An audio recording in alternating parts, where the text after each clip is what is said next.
Hello again, Ice and Fire Miniatures Wargamers. Kovacs here, coming to you with another faction deep dive for the Milestone Campaign League. This time it is House Martell of Dorne. When we think about House Martell and their famous words, unbowed, unbent, unbroken, if you look into the lore, their history and actions in the text always reflect that rebellious, relentless spirit. They're always the subject of power plays from outside of Dorne, the other great houses of Westeros, trying to impose domination on them, and somehow the Martells always find a way to slip a dagger in the back and maintain power for themselves and the ability to control their own destiny. When it comes to game design for the Milestone Campaign League, we wanted to keep a lot of that theme, just like in the lore, and luring their opponents into clever traps that end up putting the Martells on top. Of course, anyone who has ever played the Martells in the Ice and Fire tabletop miniatures game knows that the Martell faction is always about giving your opponent two options, both of which are terrible. Debuffing your opponents and making sure that they're always playing into your hands, unfortunately. So when we look at the Martell strategy sheet, you're going to see that reflected. Let's jump right into it. This is the first public look at the version 1.0 strategy sheet for the Martells. Obviously, the primary thing on this sheet has stayed the same, that is the Prince's Intrigues. But we're going to start by addressing these two new little points on either bottom corner of the strategy sheet. The first one there is playing into our hands. The Martells gain +9 might from victories in intercept challenges, attacking or defending. Of course, this points to high risk, high reward gameplay, which you're going to see all throughout House Martell. It's going to incentivize that Martell faction leader to be looking for those intercept opportunities on the map and pulling the trigger whenever there's a decent probability of success. But note, it also says defending, which means that the Martell player should also be risking those map movements to trigger irresistible intercepts for their opponents, luring their opponent into that intercept attack while behind the scenes actually expecting it and coming up with a plan to get a defensive win off of an intercept, cashing in off this effect. On the bottom right, we have the most recent addition to this strategy sheet, and that is Emissaries from Dorne. So each month during council phase, you're going to declare one Martell character. Until the end of the month, all non-commander versions of that character ignore location restrictions. And we're going to talk about this a little more in depth when we switch over to the Martell character sheet. But for now, it's just important to know that this is a tool that you have at your disposal that's going to help you distribute your limited resources across the map. It also fits into another theme of House Martell, which is the critical need for advanced foresight. As the Martell faction leader, you're going to really have to be trying to predict the future, setting up your moves ahead of time, and then making sure to catch your triggers at the exact moment where it's going to benefit you the most. And that leads us right into the four main elements of your strategy sheet, which are the Prince's Intrigues. Now, Prince's Intrigues are these four branching areas where you're going to assign essentially a mass debuff or effect to one or two factions, and that faction is sort of stuck with that intrigue until the intrigue itself expires through the listed course of events. These intrigues cannot be turned off, and they cannot change the target of their faction except once per game if you get the Lannisters to use their power of coin to help you out. So we're going to start with the subversion intrigue here on the left. So when an enemy gains +3 might from any single effect, you can declare them for the subversion intrigue. Now this is going to end up probably being your easiest intrigue to trigger and get started probably in month 1 of the campaign.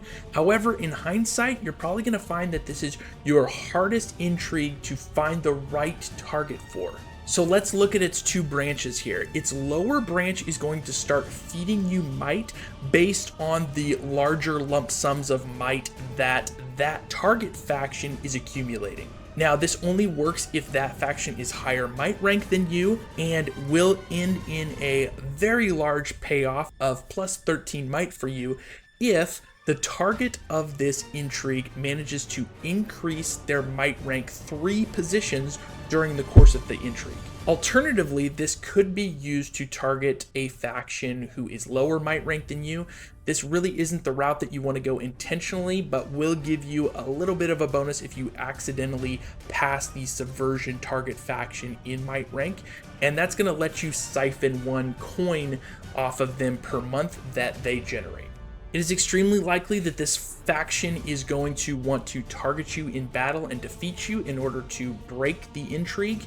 So it may be a good idea to target a faction who's geographically going to have some difficulty coming and bringing the fight to you.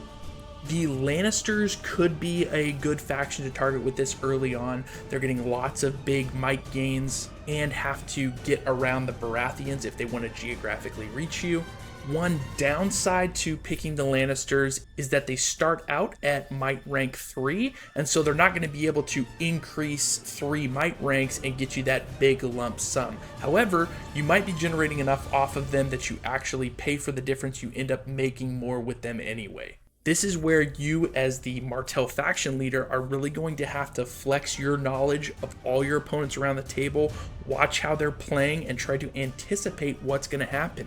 You might scope out that the Free Folk or the Stark player happens to be playing really well, is winning a lot of battles, is rocketing up through those might ranks, and that could be the best target for subversion because you know you're going to end up cashing in on that plus 13. You're going to see +1s to army size in here for Doran. You're going to see 2 instances for Quentin. That's the only guy on the entire sheet that is going to get +2 because it triggers at 2 different locations in the subversion intrigue, and those do stack. If you're familiar with the books, then you'll know that Doran is very eager to use Quentin as sort of a chess piece to try and get House Martell attached to the royalty of Westeros in various ways, and that's a very risky thing. That puts Quentin in harm's way a lot, and that's meant to be reflected here in the strategy sheet. Quentin's a very easy include in a lot of Martell lists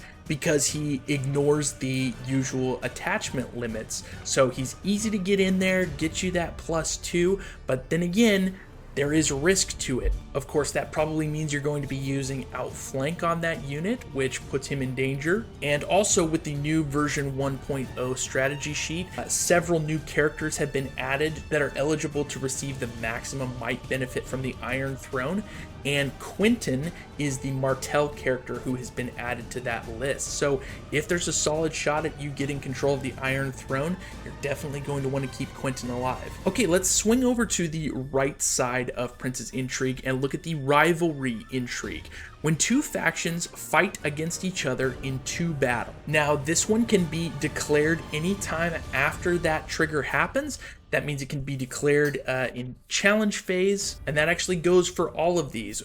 The only criteria for declaring them is that that information needs to be relayed via your tournament organizer or referees, or however you're disseminating information to your entire campaign league. This information has to go out, but as soon as you as the Martell faction leader have determined that you want to lock in a intrigue, you've got to declare it. So rivalry is one that you want to set up on 2 factions that you anticipate fighting numerous times throughout the campaign league, and you see opportunities to exploit the animosity between those 2 factions. Now, this is going to pay you might for every time that those factions fight against each other, but it's also going to prevent those factions from harnessing any commander bonuses whenever they fight in battles that are not against each other. Be careful because, of course, this could anger those factions and cause them to team up and attack you, which, as you can see by the lower branch of this intrigue, results in breaking the intrigue and freeing them from these debuffs that you've placed on them. Take note that the Martells may not decline a team battle against those factions if they choose to initiate one against the Martells.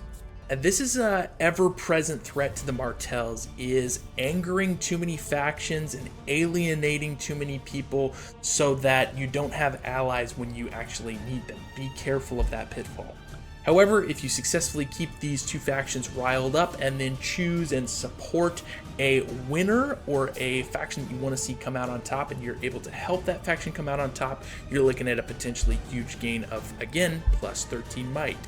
Okay, looking down at the bottom here, we have the isolation intrigue. So when another faction's commander trespasses in Dorne, the Sea of Dorne, or the Summer Sea. Now, unless you really have a in-person rivalry going on with another faction leader, it's very unlikely that people are going to be taking swings at Dorne itself, say in month 1 of your campaign. However, when you take a look at the map and check out Sea of Dorne and the Summer Sea, you'll see that the Summer Sea really is a key waterway that is very likely to see use in mid-game as factions are moving around the lower part of the map. We'll deep dive on that when we get to the map. So it's likely that you're gonna end up having a couple options of different factions to trigger this intrigue on, but you want to save it for the faction that you think is really going to threaten the realm of Dorne, your homeland. This intrigue is going to inflict brutal debuffs on that faction, bringing the fight to your homeland. It's going to help you very likely overcome any invasion that they try to mount. And if you're successful in repelling those attempts at invasion, you're going to get that huge signature 13 might from this intrigue. Moving on to the last one, we have the revenge intrigue. This is probably the most militarily powerful intrigue, and that is when one of your characters is captured or killed, choose a responsible faction. Of course, the reason it says choose a responsible faction is because it's entirely likely that this could result of a team battle that you fought where one of the two factions that you were fighting against, you're going to want to select as your target for this. So thematically, this intrigue focuses on Oberyn Martell and his daughters, the Sand Snakes. So that's Nymeria, Tyene, Obara, and Elia Sand. And if one of those characters is the character who was killed to trigger this intrigue that you end up declaring on the killer faction, then you're going to immediately get +7 might, and each of the remaining characters in that list is going to get +1 army size when fighting this faction until they defeat you in battle, resetting the intrigue and preventing them from being selected again. So if you pack a bunch of those characters in, you're obviously looking at +4 to your army size by including them. So potentially very powerful as those remaining characters try to get revenge for their fallen kin. Now you're going to get a little more generic effect. If it's not one of those characters, you're just going to get a passive extra might gain for fighting that faction. But that faction won't be able to gain commander bonuses when facing you in battle unless they defeat you. And the way to cash in the big lump sum for revenge is if that target faction drops 3 might ranks during the course of this intrigue, meaning they've suffered because of that character that they killed of yours, you're going to end up with that +13 might.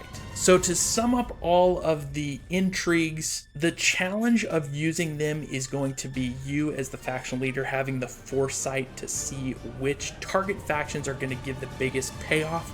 I can't tell you exactly who that'll be because it's going to depend on your specific play group and how well you can observe the way that they're playing and are going to respond to being the target of your intrigues. However, I will just tell you as a game designer how some factions are likely to lead into big payoffs for the intrigues. Again, I already mentioned Lannisters as being a ripe target for subversion with that trickling payoff throughout the game, or potentially Starks or Free Folk if you expect them to win a lot of battles and start climbing the ranks. For rivalry, the obvious choice is Night's Watch and Free Folk, but only if those faction leaders are intent on sort of playing in a canon way and fighting each other at the wall a lot. When it comes to isolation, the two powers who would be most likely to expand into you would be, of course, your neighbor to the north, the Baratheons, and then probably the Targaryens, as they have Associate Armada, which allows them to bring fleets in from the eastern right side of the map there. If they choose to come your way, definitely fire it on either one of those. Anybody who you perceive as wanting to fight a long, persistent campaign in Dorne. And then, of course, revenge is sort of one that you want to find a target of opportunity for. The revenge intrigue lets you and incentivizes you to play very aggressive, more aggressive than any of the other factions when it comes to the protection or risking of your named characters. The Martells want to find one or two characters in their character sheet that they're willing to risk. And again, maybe you're going to judge that based on how well you as a Ice and Fire player like to or dislike using a specific character in the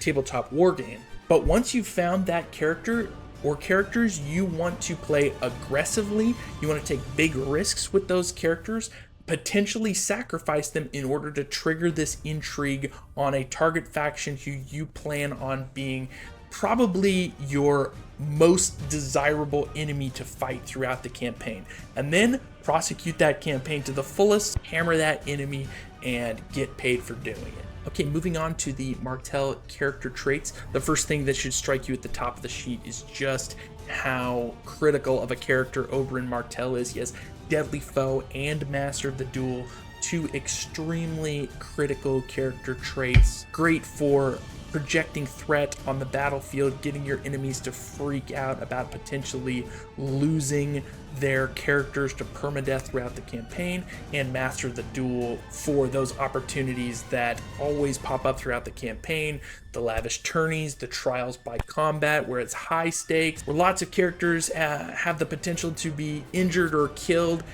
Oberyn is going to be your best bet for a win there, of course. Of course, the other thing that's going to stick out to you about the Martell character traits is this unique category of character traits that only the Martells have, and that is the disruption character traits. So you'll see several different versions here. You'll see Arya with formation disruption, Obara with champion, Gerald with nemesis, Daemon with maneuver, Harmon with officer, and Doran with orchestrated. Now, disruptions can be extremely strong. However, the tricky part is that you have to declare them while giving your opponent enough time to react. So what is a disruption? A disruption is when, after challenge phase, a battle is scheduled to occur between the Martells and another faction. Now, you as the Martell faction leader need to be looking at your character lists and building that army as early as you possibly can, because you need to declare any disruptions that you're going to use. Now, declaring one of these specific disruptions is going to telegraph and give away to your opponent when they look at your character trait sheet. It's going to give away which characters you're bringing, because if you declare, for instance, orchestrated disruption, that reveals that you must be bringing one version of Doran Martell in your list.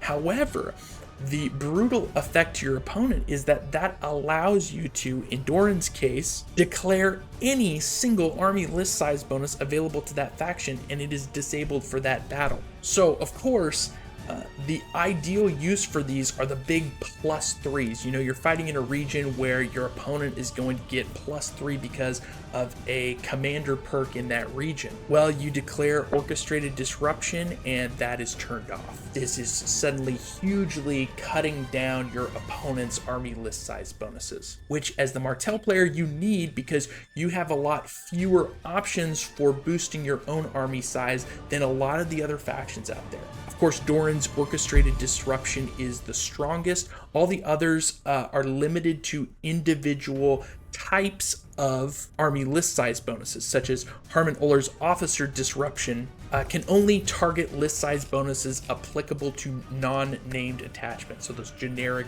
attachments, the Stark Sworn Sword Captain, things like that. So this is a challenging mechanic to play. You need to be versed in your opponents and what army list size bonuses you're highly expecting them to bring to bear against you, and then you have to make sure to declare this with enough time that they are aware of that restriction. It is expressly stated in the rules that if you don't do so, you know, if you wait till everyone's sitting down to play that battle or right about to reveal the list that they've made, that you can't declare disruptions anymore, as that could potentially cause your opponent to rework their whole list. So use these ahead of time to box in your opponent and either force them to pick different characters and make a list more attuned to what you want to fight against. Or if you know that they are absolutely locked into playing certain things that they want to play, then punish them for it, cut their list size down for it using these disruptions. Of course, the disruptions do stack, so feel free to bring a bunch of them in a critical battle where you really need to cut down somebody's list size, or at least limit the types of units that they're going to bring to the battle. You want to really funnel that into your preferred opponent, army list, and the way that you want to fight. Another thing to note when looking at Martell character sheets is to point back to the strategy sheet and the Emissaries from Dorne feature. Every month you want to be looking for these characters that have multiple versions other than their commander version, and you want to be picking and declaring one of them during council phase as your Emissary from Dorne to be able to move across the map. We'll talk a little bit more about that when we get to the map. And finally, I would just point out that the Martell character traits list is fairly limited. So the main thing that you have working in your favor is that the realm of Dorne is compact and easy to defend. All your starting territory is within that one realm, so things will be able to move around and fight multiple battles within that realm, no problem. But when you're thinking about fighting battles outside of Dorne, I highly recommend that in month one, you sort of select one commander to send far away on a military campaign to help a distant ally somewhere or to incite a war on some distant frontier. But other than that, I would limit how much fighting you're doing outside of Dorne. Could be very easily to run out of characters if you're not careful. You certainly have enough to support 2 fronts, but I would be extremely wary of fighting on more than 2 fronts. All right, we're switching gears to look over at the map details page. We've got everything right here in Dorne. You've got your starting 7 regions, and starting off, they've got no developments in them. Now, Dorne is a pretty harsh realm. You don't have a bunch of great bonuses for any of these, so it's highly recommended that you grab those developments, get them upgraded early on, and maintain them throughout the game. You're really going to appreciate the perks from developments, especially if anybody decides to launch an invasion of Dorne. You're probably also going to find that dock with a range of 2 in Planky Town to be critical if you plan on striking at anyone besides the Baratheons in terms of territory. So when we were talking about the roster, we talked about being able to play defensively and having all your characters count as being in the realm of Dorne. That's going to be great because you've got a couple of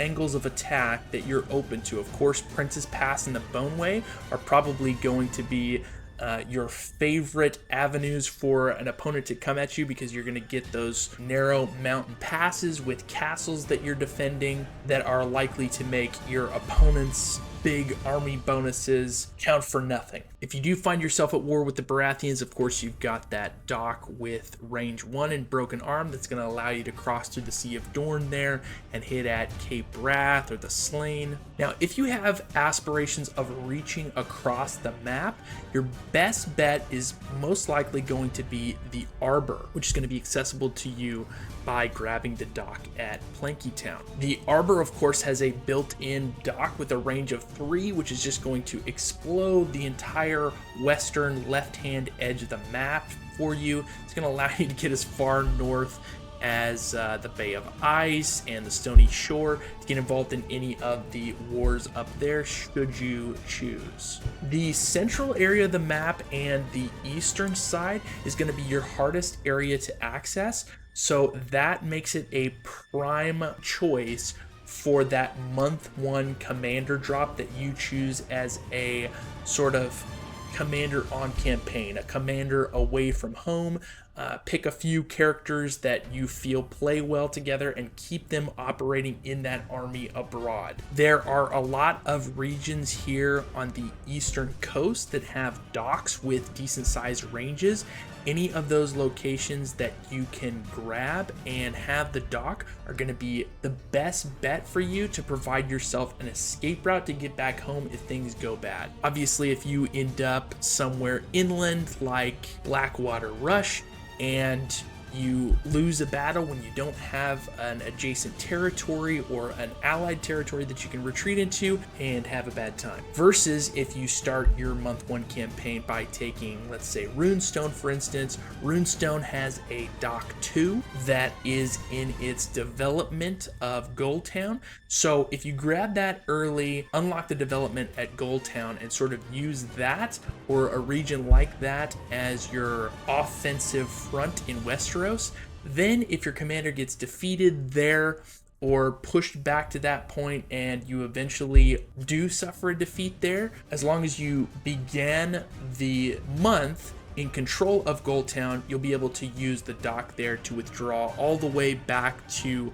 Broken Arm in Dorne and keep your cache of commanders at full strength. So that is it for House Martell in the Milestone Campaign League. As we think about the strengths and weaknesses for the faction, the main things that should come to mind are the strength of the element of surprise. The Martells have so many unique mechanics that are designed to just absolutely trip up your opponents at the most inopportune time for them, whether it's being named in an intrigue or using the disruption character traits. The idea is that your opponents will likely get a feel for playing against the other factions in Westeros, and they'll sort of have a lot of default things in their head for how they think a battle or a challenge or some other game interaction is going to go, and then they're going to run into the Martells and their plan is going to have to totally go out the window because of the Martell's trapdoor style game mechanics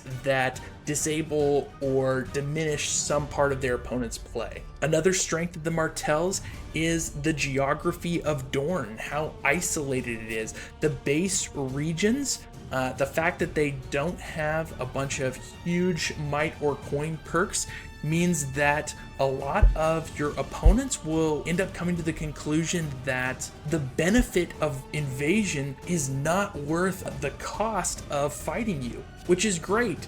As a Martell faction leader, you might be disappointed that your revenge or isolation intrigues haven't triggered yet and you're just waiting for someone to take a swing at you, but don't lose sight of the fact that that should mean that you have 7 safe regions, an entire realm to yourself that's cashing in might and coin every month while everyone else is fighting and dying in other parts of Westeros. As a Martell player, there are so many avenues at your disposal to be ramping up your might and climbing the might ranks throughout the campaign. Obviously, each of the 4 intrigues gives you an opportunity to do that, but also those huge gains from winning intercept battles. Your opponents are not going to see those coming. As the Martells, you're probably going to run into months where the might gets tallied during council phase and your opponent goes, "How did the Martells climb that high? I thought they were just a minor power last month." Now, the downsides or challenges for the Martells are they have a high skill floor.